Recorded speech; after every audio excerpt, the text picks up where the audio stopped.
नमस्कार. मला माहित आहे थंडीचे दिवस आवाज लवकर फुटत नाहीये. अशाही परिस्थितीमध्ये एवढ्या मोठ्या संख्येने तुम्ही सगळेजण इथे उपस्थित आहात. तुम्हा सगळ्यांचं मी मनापासून स्वागत करतो. या कार्यक्रमासाठी संस्थेचे अध्यक्ष, सर्व विश्वस्त थेट मुंबईवरून आज इथे उपस्थित आहेत. प्राचार्य, सर्व शिक्षक वृंद, विद्यार्थी, पालक, बंधू आणि भगिनींनो, विद्यार्थ्यांच्या जडणघडणीमध्ये पालकांची भूमिका नेमकी काय असावी या अनुषंगानं तुम्हा सगळ्यांशी मी आज संवाद साधणार आहे. संत ज्ञानेश्वर महाराजांच्या नावानं चालणारी ही व्याख्यानमाला आहे. ज्ञानोबा माऊलींचा समाधी सोहळा 17 तारखेला आळंदीमध्ये होतोय. आज आळंदीमध्ये मोठी यात्रा होती. महाराष्ट्राच्या कानाकोपऱ्यातनं लोक आळंदीमध्ये आली होती. ज्ञानोबरायांच्या जन्माचं 750वं वर्ष महाराष्ट्रातच नव्हे, देशभरातच नव्हे तर जगभरामध्ये वारकरी संप्रदायाच्या माध्यमातून ते साजरं होतं. आणि अशा पार्श्वभूमीवर माऊलींच्या नावानं चालणारी ही व्याख्यानमाला, त्याचं 31वं पुष्प आणि विद्यार्थी, पालक या अनुषंगानं तुमच्यासमोर बोलणं, मला वाटतं आपण सगळ्यांनी थोडंसं ज्ञानोबरायांच्या चरित्रामध्ये, ज्ञानोबरायांच्या साहित्यामध्ये डोकावून पाहिलं पाहिजे. आपल्याला सगळ्यांना आपली आपली भूमिका समजू शकेल. ज्या ज्ञानोबरायांनी आयुष्यभर प्रचंड दुःख सहन केलं, वेदना सहन केल्या, भिक्षा मागायला जर गेले तर लोकांनी त्यांच्या झोळीमध्ये दगडमाती टाकली, इंद्रायणीमध्ये स्नानाला गेले तर लोकांनी स्नान करू दिलं नाही, संन्यासाची पोरं म्हणून त्यांना वाळीत टाकलं. आणि एवढी सगळी दुःख सहन करून सुद्धा ज्या वेळेस ज्ञानोबरायांना भगवंताकडे मागायची वेळ आली तर ज्ञानोबराय म्हणाले, जो जे वांछील तो ते लाहो प्राणीजा. त्यावेळी मात्र ज्ञानोबरायांनी कोणताही द्वेष मनात ठेवला नाही, कोणतीही ईर्ष्या मनात ठेवली नाही. आणि देवा, ज्याला ज्याला जे जे हवंय ते मिळू दे, हा एवढा मोठा विचार ज्ञानोबरायांनी मांडला. मला माहित आहे की आपण सर्वसामान्य माणसं आहोत, पण मी म्हणेल या सकल संतांचा जो मनाचा मोठेपणा आहे, त्यातला किंचितचा जरी मनाचा मोठेपणा आपल्या ठाई आला तरी आपलं जगणं सुंदर होऊन जाईल. ज्ञानोबरायांनी, तुकोबरायांनी, महाराष्ट्रात जन्माला आलेल्या सगळ्या संतांनी चालावं कसं, बोलावं कसं, वागावं कसं, याचा एक आदर्श तुमच्या माझ्या समोर घालून दिलाय. आणि म्हणून येणाऱ्या पिढ्यांच्या जडणघडणीमध्ये काही संस्कार त्यांच्यापर्यंत पोहोचवत असताना संत साहित्याकडे आणि संतांच्या एकंदरीत आदर्शांकडे दुर्लक्ष करून चालणार नाही. मला मान्य आहे, नवीन तंत्रज्ञान येतं, टेक्नोसेवी असलं पाहिजे, नवीन तंत्रज्ञान मुलांपर्यंत पोहोचवलं पाहिजे, भौतिक सुविधांचा विचार केला पाहिजे, नवनवीन गोष्टी मुलांच्या पुढ्यात नेऊन ठेवल्या पाहिजेत, जगाबरोबर त्यांची ओळख व्हावी असं तंत्रज्ञान अधिकाधिक विकसित केलं पाहिजे. हे सगळं मला मान्य आहे. पण हे सगळं करत असताना काही प्राथमिक संस्कारांच्या बाबतीमध्ये जाणीवपूर्वक आपण मुलांकडे लक्ष देतो का, हा प्रश्न प्रत्येक आई वडिलांनी स्वतःला विचारला पाहिजे. विठ्ठलपंत आणि रुक्मिणी ज्ञानोबरायांचे आई वडील आहेत. ज्ञानोबरायांकडे जो भक्तीचा पिंड, जो ज्ञानाचा पिंड चालत आला, तो विठ्ठलपंत आणि रुक्मिणी यांच्याकडनं चालत आला. तुकोबराय तर अभिमानानं सांगतात, माझ्या वडिलांची मिराशी गा मिरवीनं, तुझी चरण सेवा पांडुरंगा. तुकोबराय सांगतात, आम्ही जे काही या मार्गाने चालायला लागलो, इथपर्यंत पोहोचलो, हा अधिकार जर कुणी आम्हाला दिला असेल तर तो आमच्या बाप दाद्यानं दिला. आमच्या वडिलांची मिराशी आम्ही आयुष्यभर मिरवत राहू, हा अभिमान तुकोबरायांना वाटतो. आपण संभाजीराजांना सर छावा म्हणतो. छावा कोणालाही म्हणत नाही, त्याच्यासाठी बाप सिंह असावं लागतो. बाप सिंह आहे म्हणून छावा जन्माला आला. आपल्या पोरांना असं वागावं, असं वागू नये हे सांगत असताना, माफ करा पण आपली सुद्धा काही कर्तव्य असली पाहिजेत. आणि माझा दावा आहे सर, आपण जसं सांगू तसं मुलं वागत नाहीत, आपण जसं वागू तसं मुलं वागतात. आदर्श हे निवळ सांगण्यातनं निर्माण करता येत नाही, ते आपल्याला आपल्या वागण्यातनंच निर्माण करावे लागतील. मुलाला सांगायचं व्यसन करू नये, घरात तुम्ही पाटी लावून ठेवा, व्यसन करू नये. आणि संध्याकाळी बापानच पोराला सांगायचं जा जरा चुलीवर सिगरेट पेटून आण. पोरगा असं पुढचं आहे, असं येतंय जसं ऑलिम्पिकची ज्योत घेऊन आले. बाप कानातनं धूर काढतोय, सगळ्या शाळेत सांगतं जादूगार बाप आहे. तुम्ही काय पेरायचं ठरवलं? तुम्ही जे पेरणार आहात ते उगवणार आहे. तुम्ही सांगू तसं मुलं वागणार नाहीत. आदर्श हे आपल्याला आपल्या वागण्यातनंच निर्माण करावे लागते.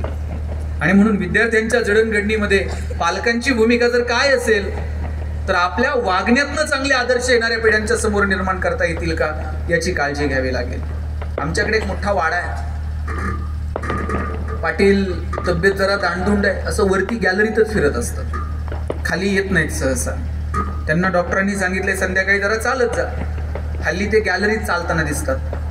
लहान पोरग एक गावातलं, पाटील उगा असे गॅलरीत चालायला आले का ते खाली जात आहे वाड्याच्या, खालून वर बघतंय पाटलाकडं आणि म्हणतंय पाटील जिवंत आहे तोवर काही नाही, गेल्यावर कसं करायचं?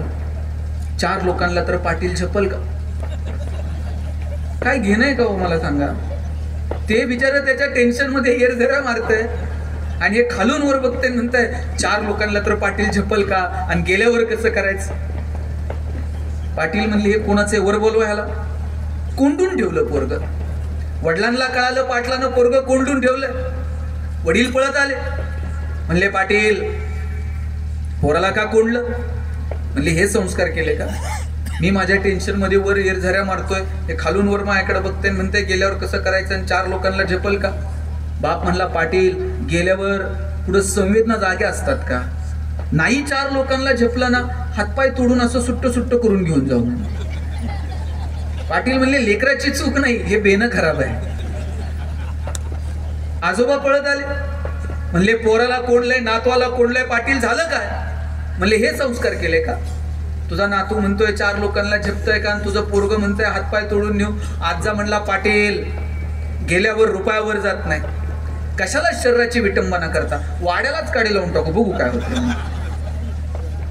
तुम्ही जे पेरणार आहात ते उगवणार आहे. मग आता तुम्ही ठरवा मुलांच्या समोर आपण आपल्या वागण्यातनं काय आदर्श निर्माण करायचे.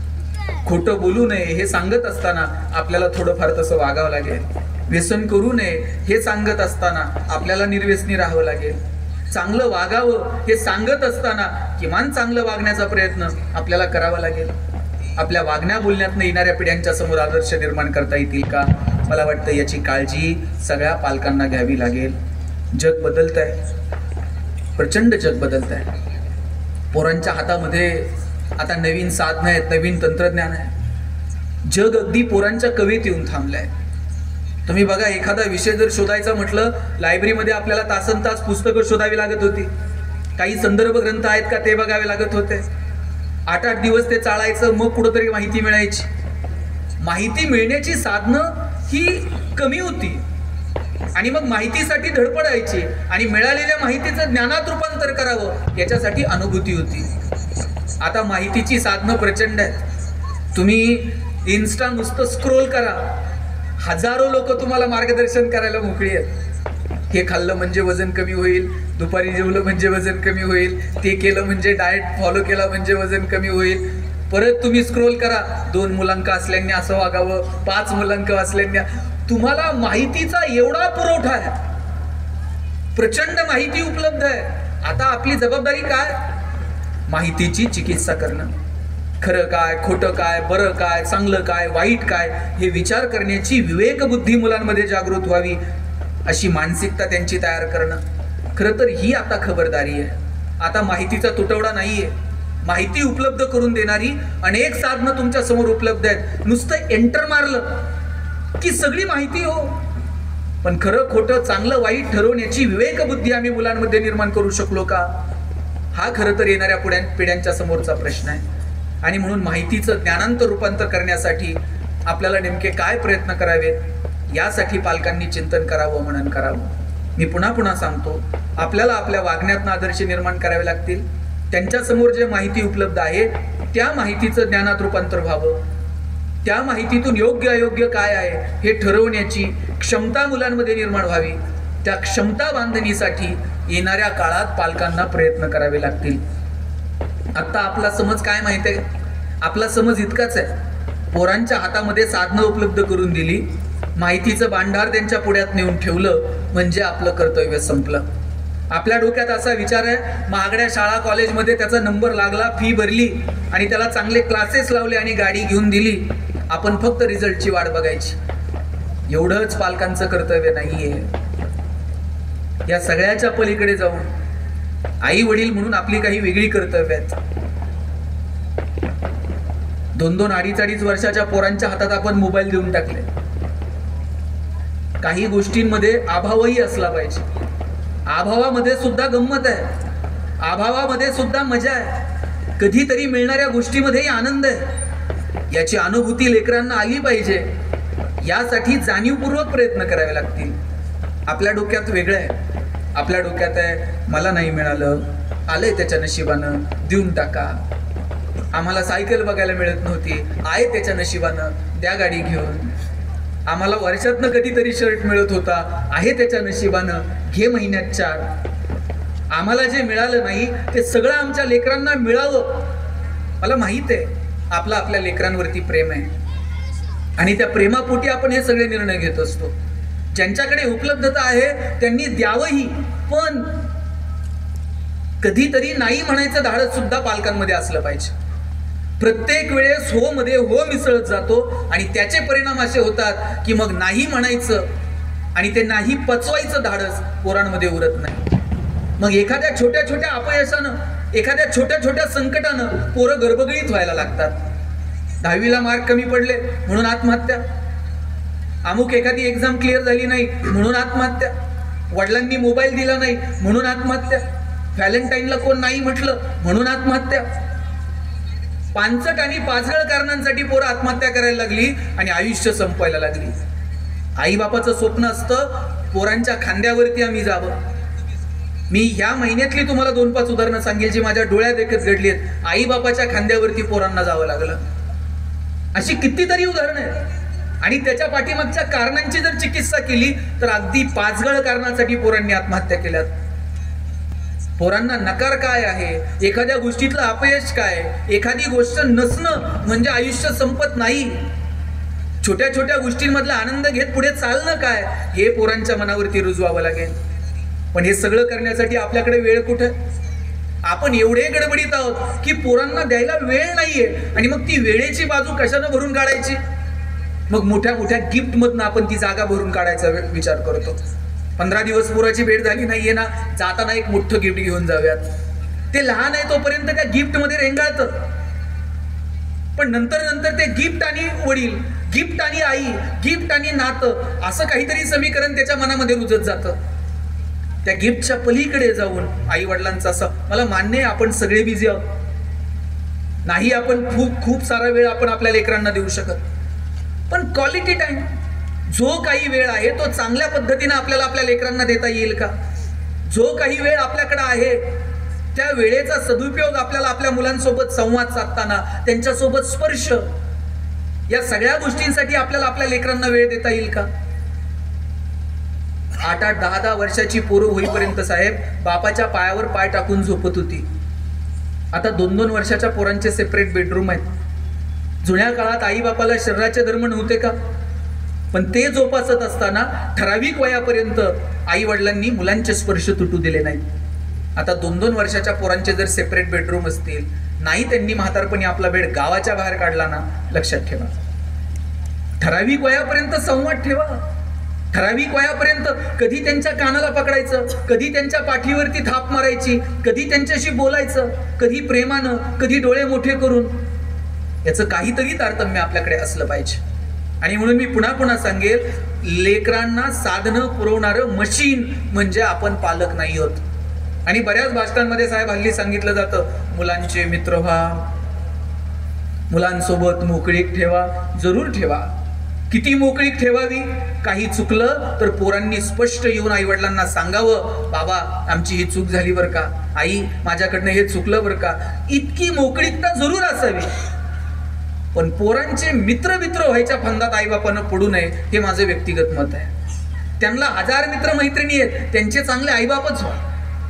त्याच्या मित्र होण्याच्या फंदामध्ये ते पप्पाच्या गळ्यात हात घालतात, हे आई तुला काय कळतं ग, असं ते सहज म्हणून जातं. त्यांचे मित्र व्हायचा प्रयत्न करू नका, त्यांचे चांगले आईवडील व्हा. तो ठराविक दबदबा, थोडीशी आदरयुक्त भीती ती पालकांच्या प्रती मुलांच्या मनात असलीच पाहिजे. आठवून बघा बरं, इथं सगळी ज्येष्ठ मंडळी बसलेली आहेत. आपण वडिलांबरोबर असं शेजारी एका कॉटवर बसायला तरी कसं वाटायचं? लोक म्हणतात चला वडिलांना जाऊन घट्ट मिठी मार. आपल्या पिढीनं कधी घट्ट मिठी मारलेली तर आठवतीये का? वडिलांच्या हाताला हात लागणं, वडिलांच्या पायाला हात लागणं हे खूप अप्रूप होतं. वडिलांबरोबरचा स्पर्श म्हणजे सकाळी घरातून बाहेर पडताना बापाच्या पायावर ठेवलेलं डोकं आणि मग बापानं पाठीवर मारलेली थाप, पठ्ठ्यात सुखात राहा हे कानावर पडलेले शब्द, आईच्या मांडीवर ठेवलेलं डोकं, आईनं गालावरून फिरवलेला हात, आईनं गालावर लावलेले ओठ, ही आई वडिलांसोबतचे स्पर्श होते. आता स्पर्श संपले, संवाद संपला आणि मग साधनांमधून माणसं एकमेकांमध्ये रमायला लागली. साधनांची कमालीची उपलब्धता आहे आणि त्या उपलब्धतेमध्ये माणसं नसली तरी चालतील इथपर्यंत माणसं येऊन थांबली. मला वाटतं हे अंतर थोडंसं कमी करता येईल का? मगाशी मी म्हटलं तसं 2-2, 2.5 वर्षाच्या पोरांच्या हातात आपण मोबाईल दिले आणि बाप असं कौतुकानं सांगताय मला कळत नाही ते त्याला कळते म्हणते मोबाईलवर. मला सांगा, इथं काही महिला आहेत, मूल जर रडायला लागलं तुम्ही काय करत होता? तो मुलाला जवळ घ्यायचा, जवळ घेतल्याबरोबर ते मूल रडणं थांबवत होतं. आईच्या गर्भात असताना त्या लेकरानं पहिल्यांदा काय ऐकलंय? आईच्या हृदयाचे ठोके ऐकले. जवळ घेतल्याबरोबर त्याला कळतं माझी आई आहे आणि ते रडणं थांबवतं. आता पोरगं रडायला लागल्यावर आई काय करते? मी सांगू का तुम्ही सांगता? शब्बास.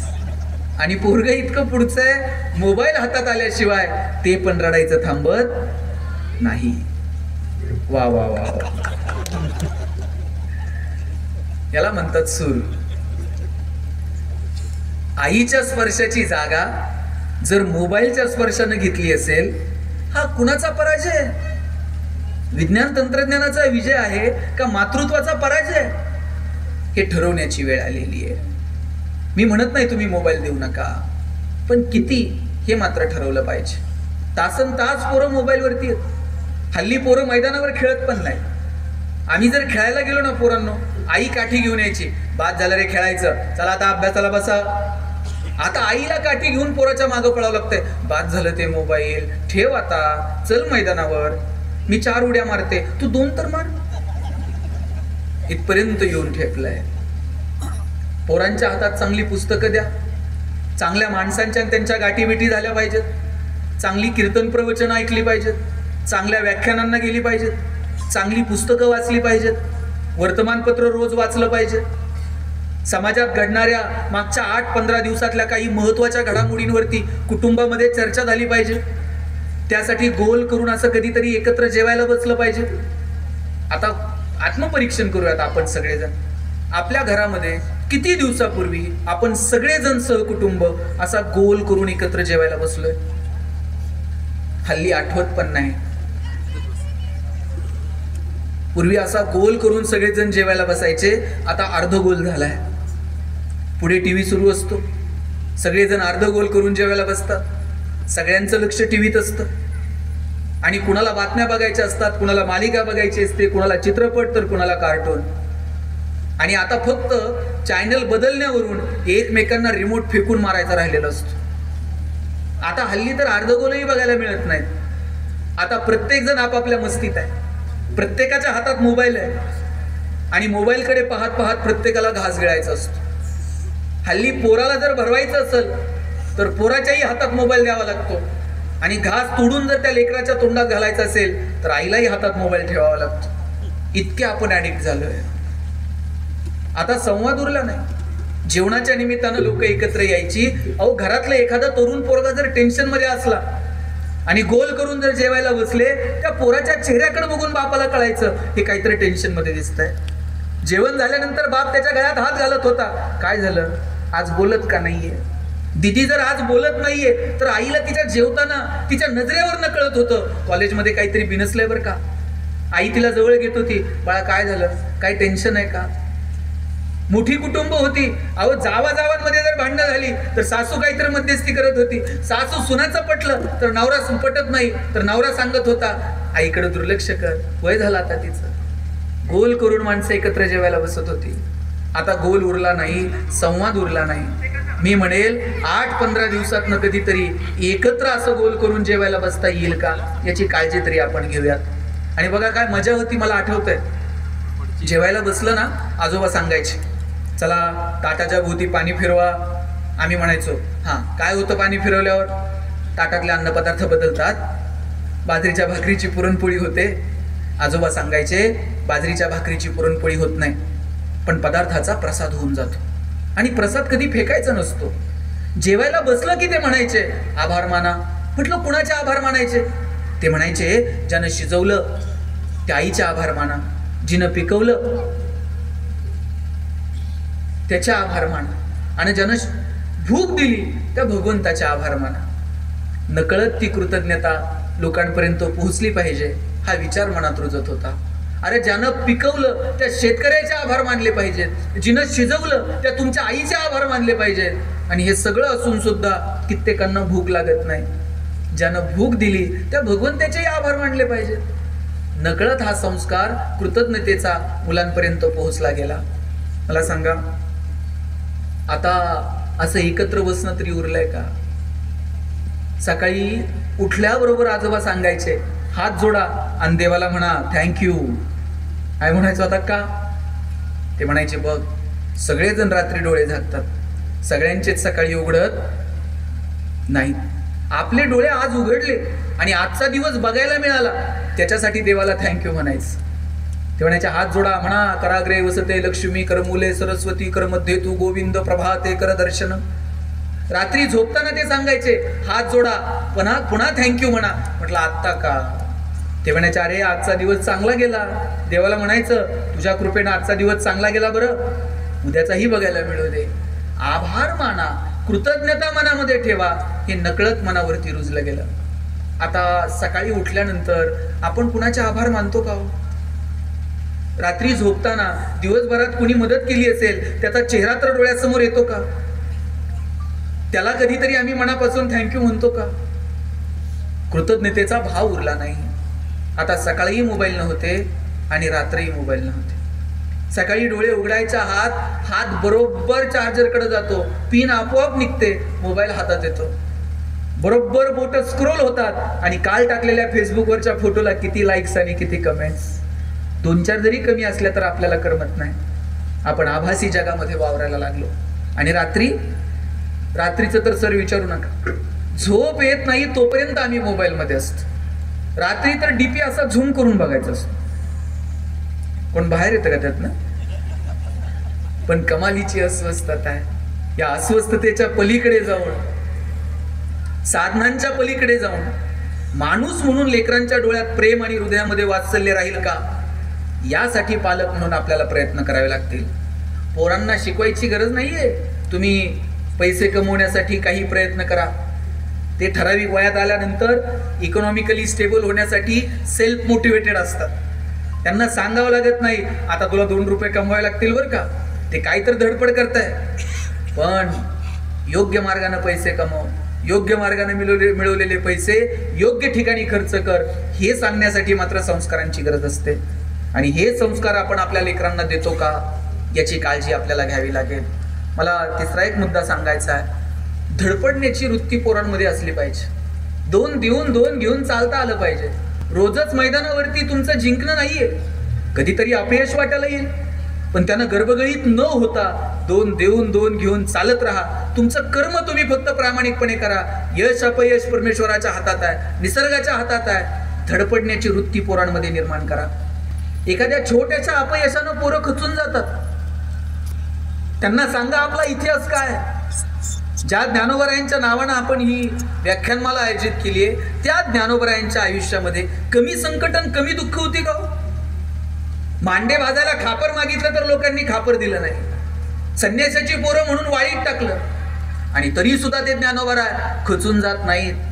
हा, कधीतरी चिडतात, चिडले, रागवले, ताटी लावून बसले. पण एवढी एवढीशी बहीण पुढे आली आणि मुक्ताईनं सांगितलं, चिंता क्रोध मागे सारा, ताटी उघडा ज्ञानेश्वरा. ज्ञानोबराय सुद्धा चिडले होते, तेही ताटी लावून बसले होते. पण सांगणारी मुक्ताई होती. हे जग जरी अग्नी बनून आलं ना, माऊली तुम्ही मात्र पाणी बनून पुढे जायचं. आपली पोरं कधीतरी चिडतील, रागवतील, माणसाचा तो स्वाभाविक गुण आहे. पण त्यावेळेस मुक्ताई बनून फुंकर घालणारं, रुक्मिणी म्हणून कुणीतरी जवळ घेणारं, विठ्ठलपंतांसारखं मार्ग दाखवणारं, आई वडील पालक जवळची माणसं म्हणून आपण त्यांच्यासोबत असणं गरजेचं आहे की नाही. यश अपयश आयुष्यामध्ये चालू आहे, पण याच्यामध्ये खचून न जाता आपण आपल्या कर्मापासून मागे हटायचं नाही. हे आदर्श आपण आपल्या मुलांना घालून दिले पाहिजेत. शिवाजी राजांच्या आयुष्यात कमी संकट होती का? मिर्झा राजे सोबत तह झाला. 1 2 नाही, तब्बल 23 किल्ले मिर्झा राजांना दिले. आणि 23 किल्ले मिर्झा राजाला दिल्यानंतर एखादा राजा म्हटला असता 23 किल्ले दिले, आता करायचं का? स्वराज्य निर्माण कसं करायचं? एखादा राजा खचून गेला असता. पण शिवाजी राजे खचत नाहीत. मिर्झा राजेला 23 किल्ले देतात आणि एवढ्या एवढ्याशा संभाजी राजांना घेऊन पुन्हा औरंगजेबाला भेटायला जातात. बरं, भेटायला जाताना एकटे जाऊ शकले असते, सोबत संभाजी राजांना घेऊन जातात. आता मधला जो प्रवास आहे, या मधल्या प्रवासामध्ये शिवाजी राजांचं आणि संभाजी राजांचं काही तर बोलणं झालं असेल की नाही? काय बोलले असतील शिवाजी राजे संभाजी राजांना? स्विस बँकेत आपला अकाउंट आहे, पासवर्ड सांगतो, पुण्यात आपले 2 फ्लॅट, काय बोलले काय असतील? शिवाजी राजांनी सांगितलं असेल, शंभूराजे आतापर्यंत तुम्ही जिंकणं बघितलं, आतापर्यंत तुम्ही यश बघितलं, आयुष्यातला संघर्ष सुद्धा जुळवून बघा, चला आमच्या सोबत घेऊन गेले. तिथं गेल्यानंतर औरंगजेबानं संभाजी राजांना एक हत्ती भेट म्हणून दिला आणि थोडीशी गंमत करावी म्हणून दिलेर खान म्हटला, शंभूराजे आप इतने छोटे हो और हाथी इतना बड़ा है, इस हाथी को आप महाराष्ट्र में कैसे ले जाओगे? एवढे एवढेचे संभाजी राजे दिलेर खानाच्या डोळ्यात डोळे घालून सांगतात, ये तो जानवर है, बैठकर जाएंगे, नहीं आया तो खींच कर ले जाएंगे, लेकिन हमारे आबा साहब ने जो आपको किले दिए हैं वो तो अभी महाराष्ट्र में है, उन्हें आप आगरा कैसे ले आओगे? एवढे एवढेचे संभाजी राजे, पण माहित होता आता हात दिलेत आणि घेऊ की परत एक एक. लढणं काय असतं, पेटून उठणं काय असतं, संघर्ष काय असतो, तडजोड काय असते, कधी 2 पावलं पुढाकार घेणं काय असतं, कधी 2 पावलं माघार घेणं काय असतं, ते स्वतःच्या जगण्यातनं छत्रपती शिवाजी महाराजांनी संभाजीराजांच्या मनावरती बिंबवलं. आणि म्हणून संघर्ष, कधी तडजोड, या संदर्भातलं विवेचन, या संदर्भातला विचार लेकरांच्या मनावरती बिंबवण्यासाठी काही वेगळे प्रयत्न आपण करतो का? एखादं खेळणं नाही मिळालं म्हणून मूल रडतं, ठीक आहे, ते रडून थांबेल, त्याला सांगावं लागेल की प्रत्येक वेळेसच तुला ते मिळेल असं नाही, थांबूयात जरा, घेईल मी तुला नव्यानं. ज्या वेळेस आपण प्रत्येक गोष्टीच्या उपलब्धतेसाठी प्रयत्न करतो त्यावेळेस अभावातली मजा निघून जाते. इथं माझ्या वडिलांच्या आईच्या वयाच्या अनेक महिला आहेत, अनेक पुरुष आहेत. मला सांगा, मला लहानपण आठवतंय माझं. दिवाळीला जर वडिलांनी लोंगी फटाकड्याचा पुडा आणला ना, आम्ही अख्खी लढ कधी एकखटी वाजवलं नाही हो. एक एक फटाका सुट्टा करून वाजवण्यातली मजा काय असते ती जवळून अनुभवली. आकाश कंदील कधीच विकत आणला नाही. दादानं खराट्याच्या काड्या आणायच्या, ताईनं रंगीत कागद आणायचा, आईनं खळ करून द्यायची, एकत्र बसून सगळ्यांनी आकाश कंदील तयार करायचा. झेंडा वंदनला जसा झेंडा वर जावा तसा दिवाळीला आकाश कंदील वरती वरती वरती जायचा.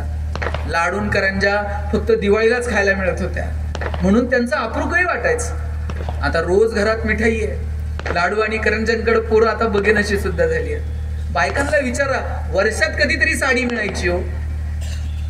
आता कपाटातल्या साडींची संख्या जर बघितली, वर्षात एकीचा नंबर लागत नाही पटकन. कधीतरी मिळालेल्या त्या नव्या साडीचंही किती मोल होतं. आणि तुम्ही आज्यांना विचारा, नवी साडी जर नवऱ्यानं आणली तर बाई स्वतः पहिल्यांदा नेसत नव्हती, ती आधी जावला म्हणायची, बाई तुम्ही घडी मोडा. मोठ्या जावानं घडी मोडायची आणि मग हिनं नेसायची. आता तरुण पोरींना विचारा, तुम्हाला घडी मोड हा शब्द तर माहित आहे का? आणि नवऱ्यानं साडी आणल्यावर आपण कोणाला घडी मोडायला देतो का? आणल्याबरोबर लगेच नेसायची, लगेच सेल्फी आणि लगेच स्टेटस, आणि दिवसभर बघायचा कोणी कोणी बघितलंय, कोणी कोणी बघितलंय, कोणी कोणी बघितलंय. आता अभाव नाही, आता प्रचंड उपलब्धता आहे, आणि त्या उपलब्धतेमध्ये छोट्या छोट्या गोष्टींमधला आनंद घेणं काय, हे मात्र आपण येणाऱ्या पिढ्यांपर्यंत पोहोचवायला तयार नाही. पोरांना सांगा काळ आणि वेळेनुसार बदला, पण बदलत असताना ज्या चांगल्या जुन्या गोष्टी आहेत त्या मात्र आपल्याला जपता येतील का, याची काळजी मात्र आपण घेतली पाहिजे. काळ आणि वेळेनुसार बदललंच पाहिजे, नाही बदललं तर तुम्ही मार्केटमध्ये टिकू शकणार नाही, हेही पोरांना तुम्ही सांगायला विसरू नका. तुम्ही बघा साने गुरुजी श्यामची आई पुस्तक तुम्ही सगळ्यांनी वाचलं असेल. एकदा श्यामच्या घरी पाहुणे आले आणि पाहुण्यांनी कोट असा खुंटीला अडकून ठेवला. जेवण वगैरे आटपल्यानंतर पाहुणे निघाले आणि पाहुण्यांनी जेव्हा कोटाच्या खिशात हात घातला तेव्हा पाहुण्यांच्या लक्षात आलं खिशातले काही पैसे खिशात नाही आहेत. पाहुणे काही बोलले नाही, त्या विषयावर थोडीशी चर्चा झाली असेल आणि पाहुणे निघून गेले. आईनं मग श्यामला विचारलं, घरात तर कुणीच आलेलं नाही, श्याम पाहुण्यांच्या कोटाच्या खिशातनं तू पैसे घेतले का? हो नाही करता करता श्यामनं शेवटी सांगितलं, आई मीच पैसे घेतले. पुढचे काही दिवस आई श्याम सोबत बोलली नाही. श्याम येऊन रडायचा, आई बोल ना ग, मी पैशाचं काही खाऊ घेतला नाही, मी पैशाचं काही खेळणं श्याम तू पैसे का घेतले? श्यामनं सांगितलं, मला बाजारातनं एक पुस्तक विकत आणायचं होतं आणि त्याच्यासाठी मी पैसे घेतले. त्यावर श्यामच्या आईचं उत्तर होतं, मागच्या इयत्तेमध्ये तुला शिकवलंय चोरी करणं पाप आहे, मागच्या इयत्तेत शिकलेला अजून तुला उमगलेलं नाही, आता नवीन वाचून तू काय करणार आहेस? केवळ आणि केवळ गुणपत्रिकेला आलेली गुणांची सूज आणि पोरांकडे असणाऱ्या माहितीचा साठा म्हणजे संस्कार नाहीत. त्यांच्या गुणपत्रिकेला आलेली गुणांची सूज म्हणजे गुणवत्ता नाही. चांगलं वाईट ठरवण्याची वृत्ती आणि क्षमता आपण आपल्या मुलांमध्ये निर्माण करू शकलो का? त्याला पैकीच्या पैकी मार्क आहेत गणितात, पण त्याची संगत चुकीची आहे. मी म्हणत नाही तुम्ही मार्क तर मिळवलेच पाहिजेत, पण त्याच्या बरोबरीने योग्य संस्कार, योग्य विचार आपण आपल्या मुलांना देतो का, याची काळजी पण आपण घेतली पाहिजे. आपली मुलं चांगल्या संगतीत आहेत का, याचा विचार केला पाहिजे. कधीतरी पोरांच्या वह्यांची मागची पानं बघितली पाहिजेत. गृहपाठाच्या वर्गपाठाच्या वह्या तर आपण रोजच बघतो, कधीतरी वर्गपाठातल्या वह्यातली मागची 4 पानं बघा, त्याच्यावर त्यांचं जगणं सापडतं. पोरींनी मेहंदीचं डिझाईन काढलेलं असतंय, रांगोळीचे ठिपके दिलेले असतात, पोरांनी किती नावं खुडून पुन्हा लिहिलेली असतात. यांचं जगणं सापडतं वह्यांच्या मागच्या 4 पानांमध्ये. किती दिवस झाले तर आठवून बघा बरं, पोरांचं दप्तर चेक केलंय, पोरांचं दप्तर चेक केलेलं पण आपल्याला आठवत नाही. आता लगेच चेक करू नका घरी गेल्यावर, पण आठवड्यातनं 15 दिवसातनं त्या दप्तरात काय काय भरलंय ते जरा बघा. आता पुण्यामध्ये पोलिसांनी कारवाई केली, कोट्यावधी रुपयांचं ड्रग्ज पुण्यामध्ये सापडलं, आणि मग काही शाळांमध्ये पोरांची दप्तर चेक करायची मोहीम राबवली. त्याच्यावरती आता फार स्पष्ट बोलत नाही, पण पोरांच्या त्या दप्तर चेक करण्याच्या मोहिमेमध्ये काय काय सापडलं हे जाहीर व्यासपीठावरून सांगता सुद्धा येणार नाही, अशा गोष्टी सापडल्या. मी म्हणत नाही सगळीच मुलं चुकीची असतात, पण मुलं कुणाच्या संगतीत आहेत त्याच्यावरनं त्यांचं भविष्य ठरतं. आणि हे 12 ते 16, 18, 20 पर्यंतचं जे वय आहे, या वयामध्ये चांगलं वाईट लवकर मुलांना कळत नाही. आभासी जगामध्ये पोरं वावरायला लागतात, त्या गोष्टींच्या प्रलोभनांमध्ये ती अडकायला लागतात, आणि हेच वय आहे, या वयामध्ये थोडंसं लक्ष द्यावं. चांगलं वाईट ठरवण्याची क्षमता, आणि चुकत असतील तर योग्य वेळी कानाला धरून, बाळा हे असं नाही, कधीतरी पाठीवर थाप मारून, कधीतरी प्रेमानं जवळ घेऊन योग्य मार्ग दाखवण्याची हीच नेमकी वेळ असते. हेच वय असतं पाय घसरण्याचं, आणि हेच वय असतं उंच भरारी घेण्याचं. या वयामध्ये पोरांनो पाय घसरू द्यायचे का या वयामध्ये उंच भरारी घ्यायची, हे तुम्ही ठरवायला नको. एरवी पोरांच्या मोबाईलला लॉक नव्हतं, पण 11वी 12वीला गेल्यापासून पोराच्या मोबाईलला लॉक आलंय, त्याला पासवर्ड आहे, 4-4 दिवसांनी पासवर्ड बदलतो. आता कळायला नको आपल्याला आपल्या मुलासोबत बोलायची वेळ आली आहे. झोपतानाही दादाला वाटतं मोबाईल उशाला असला पाहिजे, बाथरूम मध्ये जातानाही दीदीला वाटतं हातात मोबाईल असला पाहिजे. मोबाईल ते इकडे तिकडे 5 मिनिट ठेवायला तयार नाही. 2 मिनिट जर कुणी मोबाईल हातात घेतला तर पोरगा पोरगी घाबरून उठते. आता कळायला हवं की आता आपल्या मुला मुलींसोबत आपल्याला बोलायची वेळ आली आहे. आता हंटर घेऊन लगेच त्यांचे पासवर्ड मागू नका. मोबाईल जर हातातनं काढायचा असेल तर त्याच्या हातात पुस्तक द्यावं लागेल, त्याच्या हातामध्ये खेळणं द्यावं लागेल, क्रिकेटची बॅट द्यावी लागेल, स्वतः मैदानावरती जावं लागेल. एखादी गोष्ट जेव्हा काढून घेतो तेव्हा योग्य ती गोष्ट त्या पोराच्या एनर्जी कॉन्झर्वेशनचा नियम आहे. पोरांनो, एनर्जी नव्यानं क्रिएट होते का, डिस्ट्रॉय होते का? ती फक्त एका फॉर्ममधून दुसऱ्या फॉर्ममध्ये डायव्हर्ट होते. एखादा पोरगा बेंचवरती उड्या मारतोय, त्याचं उड्या मारणं जर सरांना बंद करायचंय, काय करावं लागेल? हातपाय बांधून त्याचं उड्या मारणं बंद करता येईल का? हातपाय बांधून त्याचं उड्या मारणं बंद करता येणार नाही. त्याला सांगावं लागेल, उड्या मारायच्यात ना, बेंचवर नाही, चल मैदानावर, तिथे उड्या मार. एखादा जोर जोरात ओरडतोय, त्याचं ओरडणं बंद करायचंय. तोंडात बोळा घालून त्याचं ओरडणं बंद करता येईल? नाही, सरांना सांगावं लागेल, ओरडायचंय ना, हा जरा सुरात. तुम्हाला या एनर्जीला कुठे घेऊन जायचं याचं प्लॅनिंग आपल्याला करावं लागेल. पोरांमध्ये प्रचंड एनर्जी आहे, ती कुठे युटिलाइज करायची याचं तारतम्य आई वडील पालक शिक्षक म्हणून आपल्याकडे असलं पाहिजे. आणि त्यासाठी आपल्याला प्रयत्नांची पराकाष्ठा करावी लागेल. ठरवा आपल्याला आपल्या लेकरांना कुठे घेऊन जायचं. मगाशी मी बोलता बोलता राहिलो, काळ आणि वेळेनुसार समाज बदलतोय, आपली लेकरं सुद्धा बदलणार आहेत. तुमच्या डोक्यात असेल की नाही आम्ही असं नव्हतं, पोराला तसंच, असं होणार नाही. जग बदलतंय. तुम्ही जर अजूनही तुमच्याच वयात असाल, नाही मग आम्ही असं होतो म्हणून पोरांनी तसंच वागलं पाहिजे. आपल्याला मध्य साधावा लागेल. आपल्याला ज्या गोष्टींची उपलब्धता नव्हती त्या गोष्टी आता त्यांच्याकडे उपलब्ध आहेत.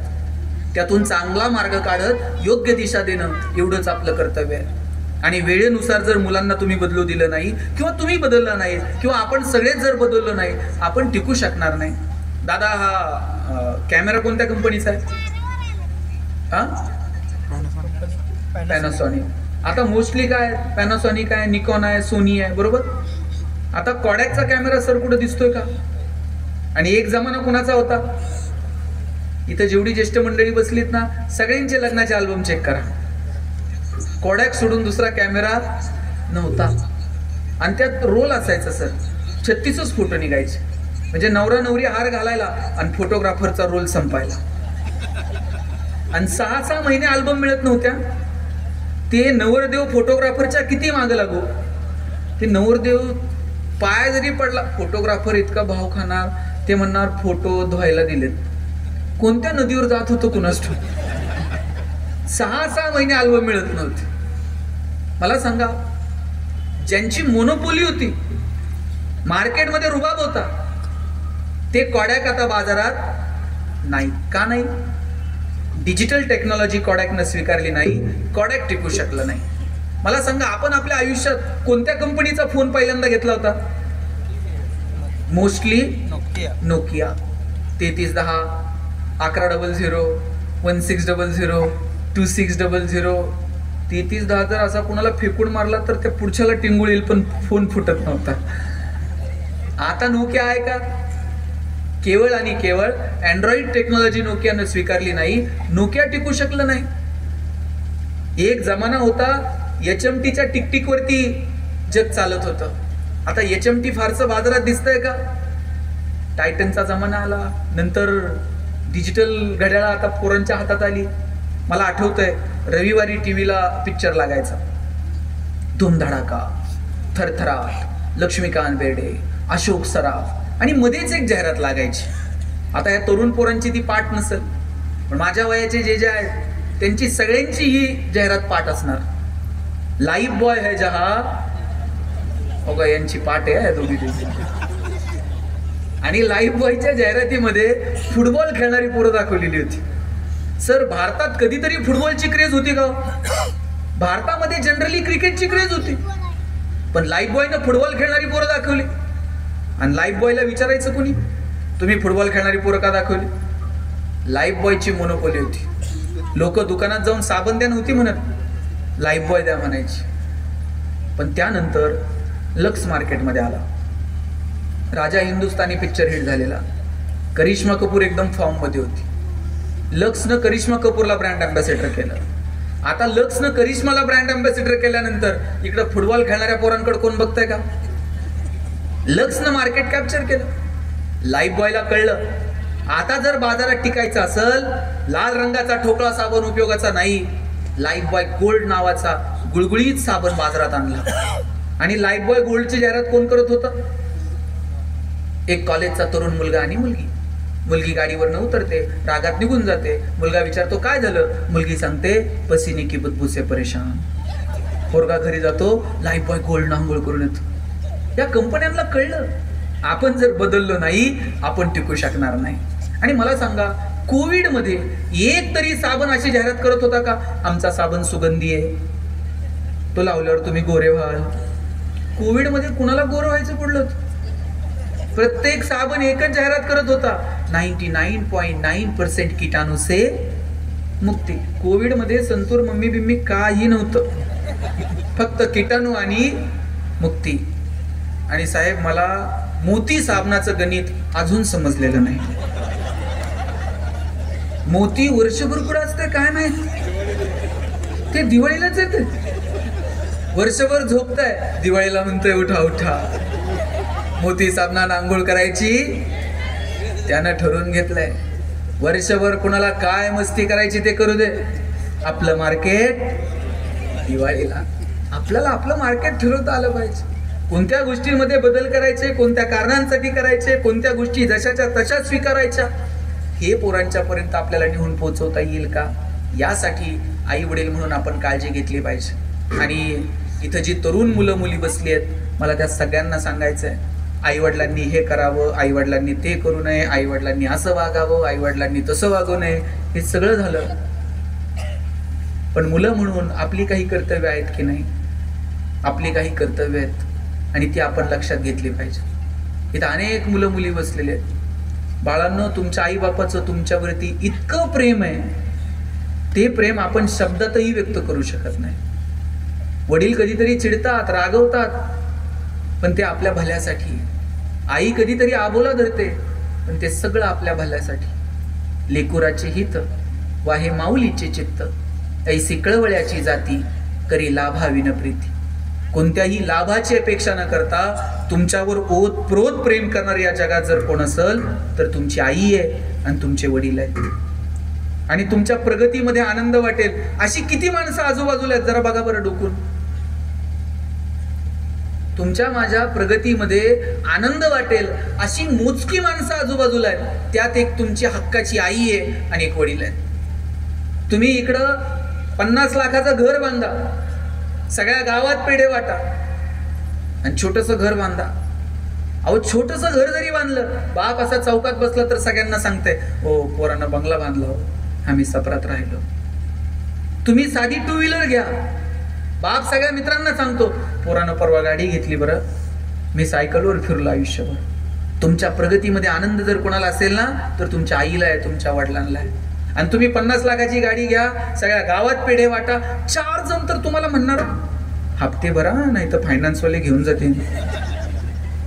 तुमच्या प्रगतीमध्ये आनंद मानणारी हक्काची 2 माणसं आहेत, त्यात एक तुमची आई आहे आणि एक तुमचे वडील आहेत. कायम त्यांचा आदर ठेवा. जेव्हा जेव्हा तुम्हाला वाटेल आपण चुकतोय, जेव्हा जेव्हा तुम्हाला वाटेल आपला पाय घसरतोय, तेव्हा तुम्ही तुमच्या आईचा चेहरा आठवा, तुमच्या वडिलांचा चेहरा आठवा. बाहेरगावी जर आपण शिकायला गेलो, अरे आपल्याला जर बाहेरगावी कुठं हॉस्टेलला ठेवलं, आईला रोज जेवताना तिला घास गिळत नाही, माझी पोरगी जेवली असेल का, माझा पोरगा जेवला असेल का. किती प्रेम आहे. आणि माझा दावा आहे बरं का, इथं मुली पण आहेत आणि मुलं पण आहेत आणि आई वडील पण आहेत. माझा दावा आहे पोरींनो, वडिलांचं जेवढं प्रेम मुलावर असतं ना, त्याच्यात थोडं तरी जास्त प्रेम मुलीवर असतं. मला तुमच्यात भांडण नाही लावायचे, पण पोरांनो तुम्ही बघा, आपण जर वडिलांना काही मागितलं, वडील म्हणणार 2 दिवस थांब, पगार होऊ दे, मग बघू. आपण 500 रुपये मागितले का आपल्या हातात 50 रुपये देणार, आणि दीदीनं 50 मागितल्यावर बघा खरं आहे की नाही. आणि वडिलांना माहीत असतं की कुठं खर्च कंपासमध्ये ठेवल, कुठं तर पुस्तकात ठेवल, गरज पडेल तिथेच खर्च करणार. बापाला पुरीची सगळी हौस पुरवायची असते, कारण वडिलांना माहीत असतं 4 दिवस चिमणीसारखी थुई नाचल आणि एक दिवशी भुरकन उडून जाईल. जोपर्यंत आपल्या घरात आहे तोपर्यंत तिचे सगळे हट्ट पुरवायचे हे वडिलांनी ठरवून घेतलेलं असतं. ज्या दिवशी मुलगी जन्माला येते ना, त्या दिवशी वडिलांच्या मनात दोन विचार चमकत जातात. एक मुलीचं शिक्षण आणि दुसरं मुलीचं लग्न. एक एक रुपया वडील बाजूला काढून ठेवत असतात. स्वतः फाटलेली तुटलेली चप्पल घालतील, पोरीला मात्र शाळेत जायला चांगले शूज घेऊन देतील. वडील फाटलेलं बनियन घालतील, मुलीला मात्र चांगला ड्रेस घेऊन देतील. बाप सायकलवर कामाला जाईल, पोरीला मात्र कॉलेजला जायला गाडी घेऊन देईल, बसचा पास काढून देईल, हॉस्टेलची फी भरल. कोण प्रेम करतं तुमच्यावर एवढं? 10 मिनिट जर मुलीला कॉलेजवरून यायला उशीर झाला ना, 10 मिनिटात बाप 10 वेळा आईला विचारतो, ए कुठपर्यंत आली बघ, जरा फोन कर. बरं, वडील थेट मुलीला फोन पण लावत नाहीत, त्या आईला विचारतात, फोन लाव, कुठपर्यंत आली बघ. बाप पोरीसोबत थोडंसं अंतर ठेवून असतो, पण वडिलांचं आपल्या मुलीवर विशेष प्रेम असतं. पोरीच्या लग्नात बाप असा फेटाबेटा घालून मिरवत असतो. दिवसभर बापाची मान उंच असते. कन्यादान झालं ना, मग वडील मान खाली घालतात, जावायच्या हातात हात देतात आणि सांगतात, तळ हाताच्या फोडासारखी जपली, सांभाळून घ्या. दिवसभर बापाच्या डोळ्यात थेंब येत नाही. पोरीची गाडी एकदा निघून गेली ना, खांबाच्या पलीकडे जाऊन एकटाच रडतो तो बाप असतो. कधीच बापाची मान शर्मेनं खाली जाईल असं वागायचं नाही. बापाला पोरींनो अभिमान वाटला पाहिजे असं कर्तृत्व करून दाखवा. हे पुढं कुरकुरे खाणाऱ्या दोघी आहेत ना, उद्या जर तुमच्यापैकी कोण कलेक्टर झालं, लाल दिव्याच्या गाडीत बसून याल शाळेत, सर फोन करतील, मॅडम जरा आमच्या इथे व्याख्यानाला प्रमुख पाहुणे म्हणून याल का नाही बोलवल्यावर, आणि मी काही काम घेऊन आलो तर ओळख ठेवशील का? पण त्यासाठी काय करावं लागेल? पुढची काही वर्ष सातत्यानं तुम्हाला अभ्यास करावा लागेल, तुमच्या प्रयत्नांमध्ये तुम्हाला सातत्य ठेवावं लागेल. माझी सगळ्या मुलींना विनंती आहे, तुमच्या आईकडे बघा, तुमच्या वडिलांकडे बघा, काय अपेक्षा आहेत. आत्ता काल परवा एका मुलीचं भाषण ऐकलं, DYSP झाली. ती सांगत होती, माझे वडील आयुष्यभर शेती केली आणि मी वडिलांना सांगितलं की मला अधिकारी व्हायचंय, मला मोठं ऑफिसर बनायचंय, मला पुण्यात पाठवा. माझ्या बापाची परिस्थिती सुद्धा नव्हती, पण इकडे स्वतःच्या सगळ्या गरजा बाजूला ठेवल्या आणि पोरीला पुण्याला पाठवलं. माझ्या बाजूच्या रूमवर राहणाऱ्या मुली कुठेतरी पिक्चरला जायच्या, कधीतरी कुठेतरी टाइमपास करायच्या. मी एका क्षणाला सुद्धा कधी कुठे टाइमपास केला नसेल. फालतू कारणात मी कधी वेळ घालवला नाही, कारण मला रोज रात्री झोपताना बाप आठवायचा. त्याने दिवस रात्र शेतीत कष्ट करावे लागतात. 3000 रुपये मला बापाला दर महिन्याला पाठवताना सुद्धा बापाची काय ओढाताण होते ती रोज मला डोळ्यासमोर दिसायचं. 3000 रुपये वडील मला महिन्याला पाठवायचे, फार मोठी रक्कम होती माझ्या बापासाठी. रूम भाडं जाऊन मेसला पैसे पुरवायचे नाही, तर संध्याकाळी आम्ही पुरी तिथं काहीतरी खिचडी भात करून खायचो. पण मला वाटायचं की माझे वडील दर महिन्याला मला 3000 रुपये पाठवतात, हे फार वेळ काळ वडिलांना पाठवायला लागू नये. दिवस रात्र अभ्यास केला आणि फर्स्ट अटेम्प्ट मध्ये जेव्हा मी DYSP झाले, वडिलांना फोन केला, म्हटलं बाबा मी DYSP झाले. माझ्या अडाणी बापाला DYSP म्हणजे काय ते पण माहित नव्हतं. ते म्हणले, तू तर म्हणली होती फौजदार होशील, मग फौजदार का झाली नाही? वडिलांना कसं सांगू, माझ्या हाताखाली आता 4 फौजदार काम करणार आहेत. अरे, प्रतिकूल परिस्थितीतून आलेल्या या लेकरांनी स्वतःची नावं कमवली केवळ आणि केवळ शिक्षणाच्या जोरावर. आज मी तुम्हाला सांगेल, तुम्हाला जर तुमची आर्थिक आणि सामाजिक परिस्थिती बदलायची असेल तर शिक्षणा इतका प्रभावी पर्याय मला आता आज डोळ्यासमोर दिसत नाही. आता मगाशी नाव फुकट नायब तहसीलदार होत्या इथे, विचारा त्यांना. त्यांच्या ऑफिसला जेव्हा एखादा कोणतरी येत आहे, त्यांच्या सहीनं एखाद्या माणसाचं भविष्य बदलून जातं. त्यांच्या सहीनं एखादा बांधावरचा प्रश्न आयुष्यभरासाठी संपून जातो. तुमच्यामध्ये ताकद येते, तुमच्या सहीमध्ये अधिकार येऊन जातो. तुम्ही म्हणता आपण सिस्टीम बदलू, शिव्या देऊन ती बदलता येत नाही. केवळ if you want to change it, first you have to reach there and then you can change it. तुम्हाला जर ती बदलायची असेल तर तुम्हाला तिचा भाग बदलावा लागेल, भाग बनावा लागेल. आणि मी म्हणत नाही सगळेच पोरी प्रशासनात या. काय गोड गायली ती मुलगी, एवढीशी पोरगी जेव्हा ती गात होती, आपण सगळेजण आवाक होऊन बघत होतो. कोण गायनामध्ये करिअर करेल, कोण क्रिकेट चांगलं खेळतंय. प्रत्येक मूल एकमेकापेक्षा वेगळं आहे. माझी पालकांना विनंती आहे, हंटर घेऊन फक्त नीट आणि जेईच्या मागे लागू नका. ते चांगले ऑप्शन आहेत, जरूर त्यासाठी प्रयत्न करा, पण असंख्य ऑप्शन तुमच्या समोर उपलब्ध आहेत. पण आम्ही ठरवलंय, खूप मार्क पडले सायन्स, जरा कमी पडले कॉमर्स, सायन्सलाही नंबर लागला नाही, कॉमर्सलाही लागला नाही, मग ठरवून घेतलंय कॉलेजच्या गेटवर उभं राहा, पोरग येताना दिसलं तरी कळतंय कोणत्या साईडला असेल. इन बिन करून चष्मा विष्मा घालून आलं का समजायचं, पावलं मोजत मोजत हिशोब करत आलं का समजायचं, आणि असं वही वी फिरवीत चिट्टी वाजवत आलं, तुमचं तुम्हीच ठरवलंय. सगळ्या क्षेत्रांमध्ये करिअरच्या संधी आहेत. मुलांमधले वेगळे पण ओळखा आणि त्यांना संधी द्या. पोरांनो मला सांगा, सचिन तेंडुलकर सारखा षटकार ऐश्वर्या रायला मारता येईल का? ऐश्वर्या राय सारखा ठुमका लता दिदींना देता आला असता का? लता दिदींसारखं गाणं अशोक सराफला म्हणता येतंय का? तुम्ही जर मला म्हटले भाषण कर, मी 2 तास बोलेल. पण तुम्ही जर मला म्हटलात एवढ्या लांबून आलाय नगरवरनं, जाता आता आमच्या गावात एखादी कुस्ती करून जा, आपल्याच्यानं जमणार नाही. ही सांगलीतलंच उदाहरण आहे, आटपाडीतलं कुठलं तरी. मुख्याध्यापक वडील, मुलीला नीटच्या सराव परीक्षेत मार्क कमी पडले आणि त्या रागात त्या मुलीला मारहाण केली आणि त्यात त्या लेकराचा जीव गेला. अरे एखादी परीक्षा क्रॅक नाही झाली, एक ऑप्शन संपेल, 1000 संधी पुढे उपलब्ध आहेत. हा, त्यांना मोटिवेट जरूर करा, पण तिचा श्वास थांबला, तिच्या आयुष्यातले सगळे मार्ग बंद झाले. मुलींना शिकवा, त्यांच्या पायावर उभं करा. पोरींनो, तुम्ही तुमच्या ज्या शिक्षिका आहेत ना, त्यांना विचारा, महिना अखेरला जेव्हा त्यांच्या मोबाईलवरती मेसेज येतो ना, क्रेडिटेड, काय कॉन्फिडन्स येतो जगण्यात. बरं, मी म्हणत नाही की सगळ्या जणी नोकरीला आहेत, पण जेव्हा तुम्ही आर्थिकदृष्ट्या सक्षम होता ना, तेव्हा तुमच्या जगण्यामध्ये एक वेगळा कॉन्फिडन्स असतो. तो कॉन्फिडन्स जर तुम्हाला पाहायचा असेल तर तुम्ही स्वतःच्या पायावरती उभं राहिलं पाहिजे. मी आता चेंबूरला आलो होतो, मुंबईला होमी बाबा इन्स्टिट्यूट आहे. साहेब, मला बोटावर मोजणे इतकी पोरं सुद्धा महाराष्ट्रातली सापडली नाही की ज्यांना वाटावं आपण सायंटिस्ट वगैरे व्हावं. आमच्या डोक्यात डॉक्टर इंजिनियर सोडून दुसरे ऑप्शन नाहीत. ट्रेंड बदलतात तसे आम्ही पण बदलतो, हंटर घेऊन फक्त त्यांच्या मागे पळत. एक जमाना होता साहेब डीएड वाल्यांचा. इथे जे शिक्षक आहेत ज्यांनी डीएड बीएड केलंय, काय डीएड वाल्यांची हवा होती हो.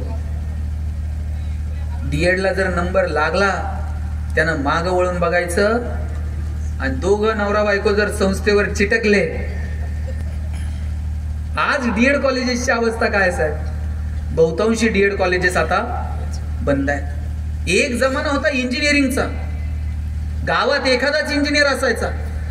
गावात जर पाहुणे आले कुणी जर विचारलं ना, इंजिनियर साहेब कुठे राहतात, सगळं गाव पाहुण्याला इंजिनियरच्या घरी नेऊन सोडत होतं. आता तुम्ही गावात जाऊन विचारा, इंजिनियर साहेब कुठे राहतात, ते म्हणताय नाव सांग, प्रत्येक घरात 4 आहेत. आणि आफ्टर कोविड आता मेडिकलचा बूम आहे.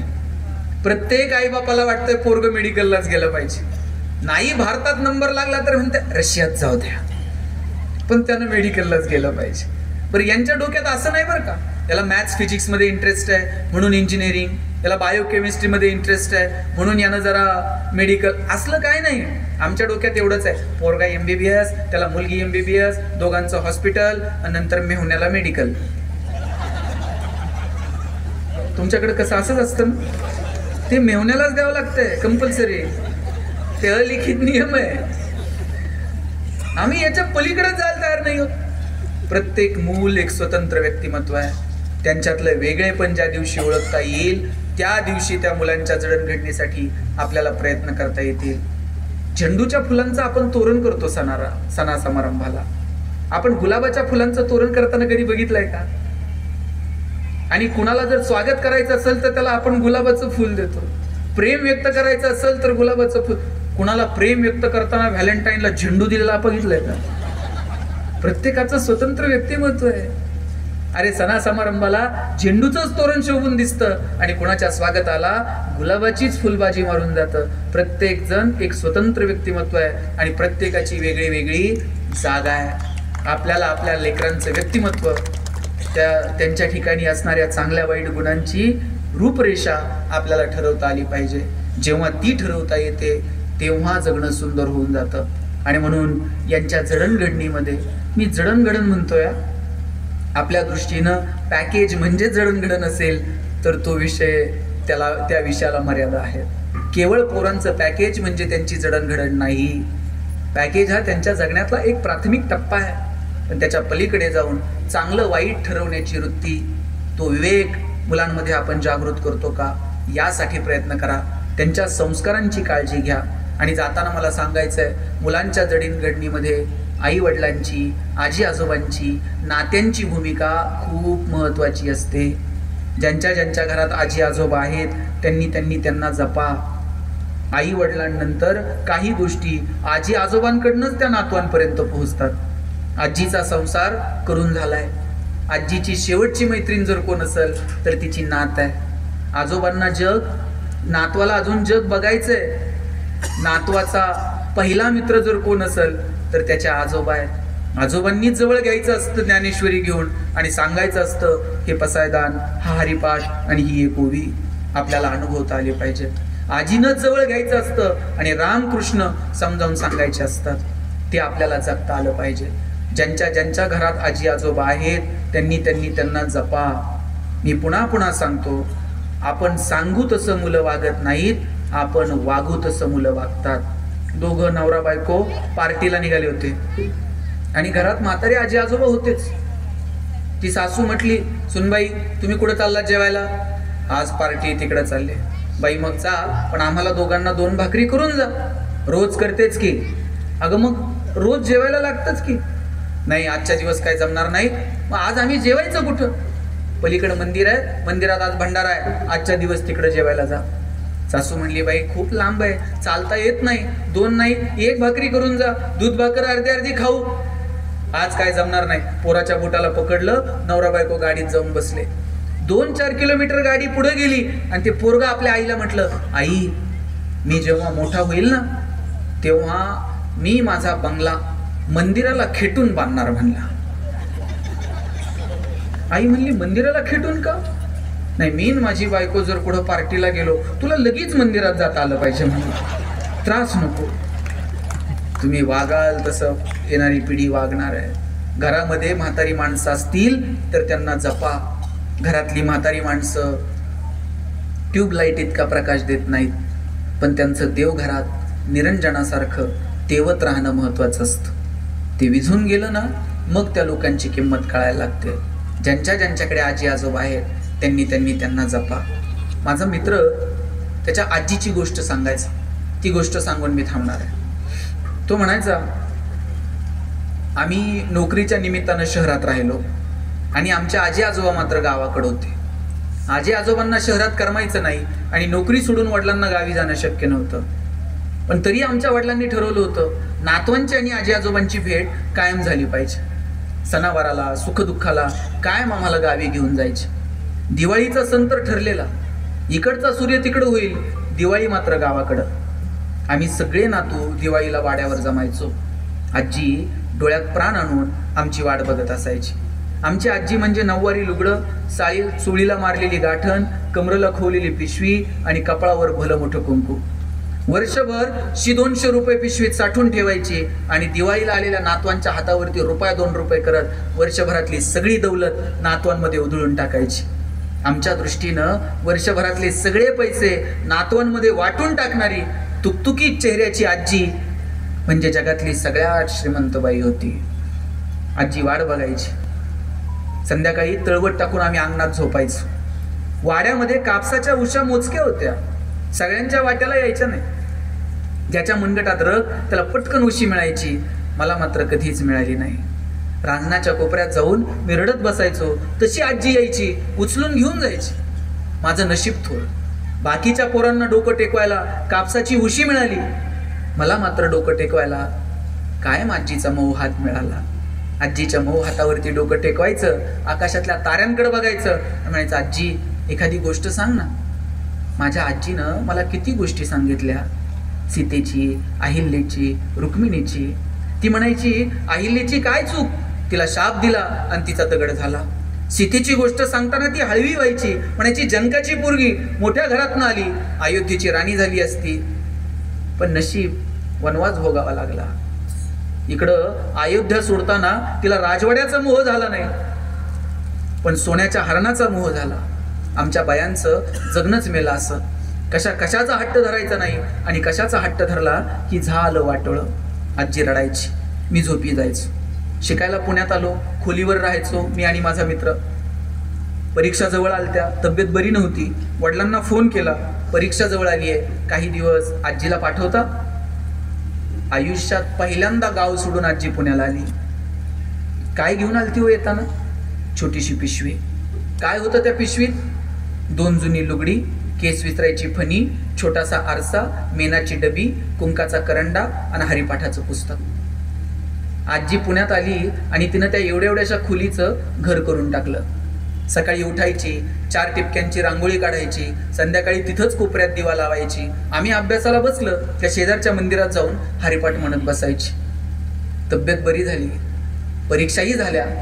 वडिलांचा फोन आला, आजीला घ्यायला येतो रे 4 दिवसांनी. 4 दिवसांनी आजीला घ्यायला वडील येणार. म्हटलं आपणही जरा आजीला पुन्हा फिरवावं. लहानपणी तिच्या मांडीवर डोकं ठेवून झोपायचो, तिच्या कडेवर गावभर फिरायचो. आता तिला मी गाडीवर बसून सगळं पुन्हा फिरवलं. सारसबागेत तिच्यासोबत भेळ खाल्ली आणि लक्ष्मी रोडला बर्फाचा गोळा खाताना तिचे लाल झालेले ओठ मी तिच्याच छोट्या आरशात जेव्हा खोलीवर तिला दाखवले तेव्हा मात्र ती खुदकन हसली. आजीला इतकं हसताना पण मी कधी बघितलं नव्हतं. कायम आजोबांच्या धाकात राहिली.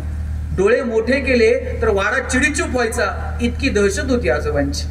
पण आजीला आज मी पहिल्यांदा हसताना बघितलं. आजीला म्हटलं, अजय मी तुझ्यासाठी साडी आणली आहे, नेस की. तशी म्हटली मी नाही, गावाकडे गेलं का जाऊबाईला घडी मोडायला देईल आणि मग मी नेसल. ती साडी तिनं तशीच पिशवीत ठेवली. सीतेला तरी सोन्याच्या हरणाचा मोह झाला, आमच्या आजीला नव्या लुगड्याचा पण मोह नाही. आम्ही गप्पा मारत बसलो, तितक्यात वडिलांचा फोन आला. 4 दिवसांना मी येणार होतो, पण गडबड कर आणि लगेच निघ. शिवाजीनगरच्या स्टँडला नगर गाडी लागली असेल. म्हटलं बाबा उद्या निघतो की सकाळी. पाणावल्या डोळ्यांनी वडिलांनी सांगितलं, आजोबा गेले, लगेच निघ. आत्ता तर आजी हसत होती. तिला कोणत्या तोंडानं सांगू आजोबा गेले. तिला म्हटलं, आजी आजोबांची तब्येत बरी नाही, आपल्याला गावी जावं लागेल. गडबडीत आम्ही शिवाजीनगरच्या स्टँडला आलो. घाईमध्ये आजीची पिशवी मात्र खोलीवर तशीच विसरून राहिली.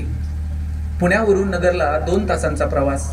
2 तासांच्या प्रवासात आजी एक शब्द पण बोलली नाही. काहीतरी गडबड आहे याची जाणीव तिला झाली असेल. सारखा पदर डोळ्याला लावून खिडकीतनं बाहेर बघत होती.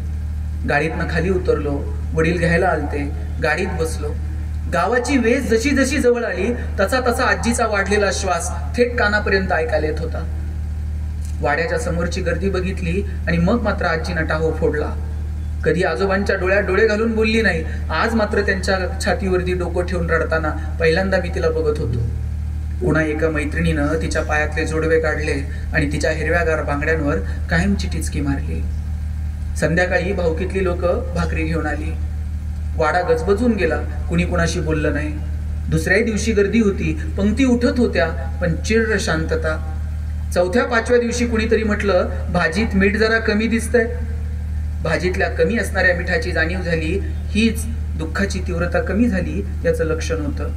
10-13 दिवस इकडच्या तिकडे गेले, माणसं जिकडच्या तिकडं पांगून गेली. वाड्यातल्या गर्दीत आजी मात्र एकटी राहिली. 10-12 दिवसानं मी पुन्हा भेटायला आलो. म्हटलं, आजी तुझी पिशवी खोलीवर राहिली होती, ती घेऊन आलो. पिशवी आजीच्या हातात दिली. पिशवीतलं सामान आजीनं खाली ओतलं. काय होतं त्या पिशवीत? 2 जुनी लुगडी आणि एक नवी कोरी साडी. अजून तिची घडी पण कोणी मोडली नव्हती. छोटासा आरसा होता, मेणाची डबी होती, कुंकाचा करंडा होता, फणी होती, हरिपाठाचं पुस्तक होतं. हरिपाठाचं पुस्तक हातात घेतलं, त्या सामानाकडे एकदाच बघितलं आणि नंतर माझ्या खांद्यावर डोकं ठेवून म्हटली, काय करू आता याचं? काही कामाचं नाही. माझ्या खांद्यावरून आजीचे अश्रू वाहत होते. पण आजीच कशी हो? जगातल्या सगळ्याच बायांची ही दुःख. रुक्मिणी काय, अहिल्या काय आणि सीता काय. आजोबा गेले तशी काही दिवसांना आजी निघून गेली. आमच्या जडणघडणीत ज्यांचा महत्वाचा वाटा, ती माणसं आता फक्त भिंतीवरती उरली आहेत. पितरांना फक्त त्यांचे फोटो खाली येतात आणि पुन्हा वर जाऊन बसतात. ज्यांनी वाडा बांधण्यासाठी खस्ता घातल्या त्यांची आता आठवणही फारशी कोणाला उरलेली नाही. कधीतरी वर्षभरापूर्वी घातलेला हार तोही आता सुकून गेलाय. चुलते काके त्यांच्यातही पहिल्यासारखं प्रेम उरलं नाही. सुखदुःखाला गाठीविटी होतात, एरवी कुणी कुणाकडे आता जात येत सुद्धा नाही. या वर्षी ठरवलं दिवाळीला पुन्हा गावी जाऊ, पुन्हा वाड्यात जाऊ. चुलत्या काक्यांचा संवाद उरला नव्हता. मीच पुढाकार घेतला. म्हटलं या वर्षी दिवाळीला येतो. तेही म्हटले ये. पहिल्यांदा दिवाळीला माझ्या छोट्याशा पुरीला घेऊन मी गावी गेलो. तिला सगळा गाव दाखवला. ही नदी, इथं गुडघे टेकून आम्ही पाणी प्यायचो. हा पार, इथं आम्ही सुरपारंब्या खेळायचो. हे मंदिर, आजोबा आम्हाला खांद्यावरती घेऊन यायचे. आणि हे अंगण, इथं तळवट टाकून आम्ही झोपी जायचो. आजी आजोबांचे फोटो खाली घेतले. धूळ पुसण्याच्या निमित्तानं आजीच्या तुकतुकीत चेहऱ्यावरून हात फिरून घेतला. पुन्हा फोटो भिंतीवरती लावले. रात्री तळवट टाकला. आता वाड्यात कापसाच्या उशा खूप होत्या, पण त्याच्यावर टेकवायला डोकी मात्र उरली नव्हती. माझ्या पोरीनं माझ्या हातावरती डोकं टेकवलं आणि आकाशातल्या ताऱ्यांकडे बघत म्हटली, बाबा एखादी गोष्ट सांग ना. किती किती गोष्टी सांगू तुला. माझ्या आजीनं मला किती किती गोष्टी सांगितल्या. रामाची, सीतेची, अहिल्याची, कृष्णाची, रुक्मिणीची, सीतेची, किती किती गोष्टी ज्यांचा आमच्या जडणघडणीमध्ये महत्वाचा प्रभाव आहे.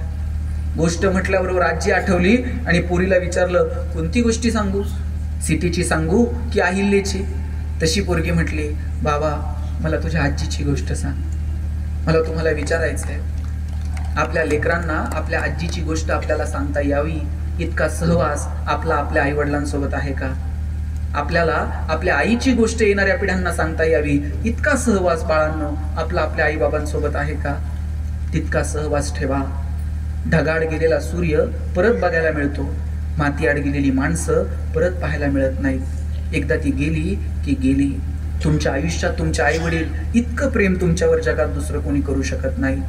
आणि येणाऱ्या पिढ्यांनी आपलं प्रतिबिंब बघावं, अशी आपली बाळच तर आपल्या समोर आहेत. ते प्रतिबिंब त्यांच्यामध्ये दिसावं, आपला आदर्श त्यांच्या वागण्या बोलण्यातनं दिसावा, यासाठी प्रयत्नांची पराकाष्ठा करा. कधी कधी प्रयत्न करूनही पोरं चुकतात. त्यावेळेस आपल्याला दोष देऊ नका. त्यांच्या कर्मावर त्यांना सोडून द्या.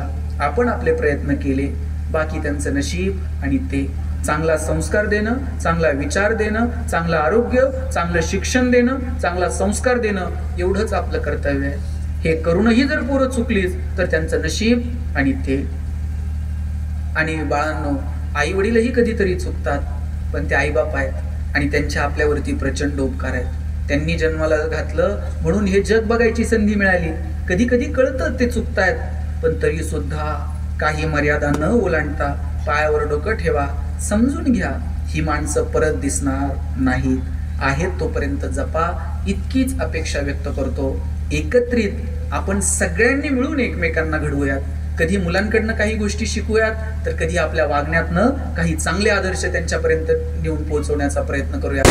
एकमेकांना सोबत घेऊन जडणघडण करण्याची वृत्ती निर्माण व्हावी आणि त्यासाठी तुमच्यासारख्या व्याख्यानमालांचा प्रभाव आपल्या सगळ्यांवरती माझ्या सहित पडावा, इतकी अपेक्षा माऊलींच्या चरणी व्यक्त करतो आणि थांबतो. रामकृष्ण. धन्यवाद सर. आपण विद्यार्थ्यांच्या जडणघडणीत पालकांची भूमिका मांडताना आदर्श आपल्या वागण्यातून घालून दिला पाहिजे असा संदेश आपण दिलात. माहितीचे ज्ञानात रूपांतर करण्याचा प्रयत्न करण्यासाठी पालकांनी प्रयत्न करावा असंही आपण सांगितलं. धडपडण्याची वृत्ती मुलांमध्ये निर्माण करावी असंही सांगितलं. आपल्या प्रगतीमध्ये फक्त आई वडीलच आनंद मानतात आणि शेवटी आजीची वास्तव गोष्ट सांगून आम्हा सर्वांना भावुक केलं. आपले मनापासून धन्यवाद, मनापासून धन्यवाद. यानंतर पसायदानसाठी शाळेची विद्यार्थिनी पसायदान म्हणतील. श्रोत्यांनी जागेवर बसूनच पसायदान म्हणायचं आहे.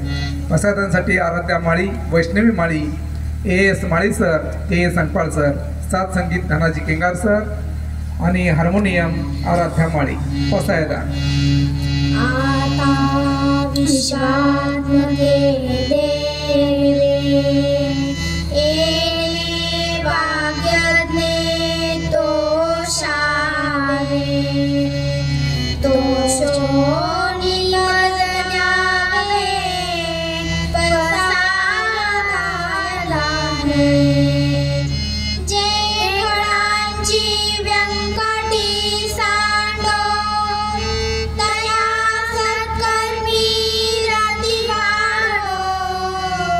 भूता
सुखिया धारा. धन्यवाद. धन्यवाद. उद्या रविवार दिनांक 16/11/2025 रोजी दुसरे पुष्प गुंफण्यासाठी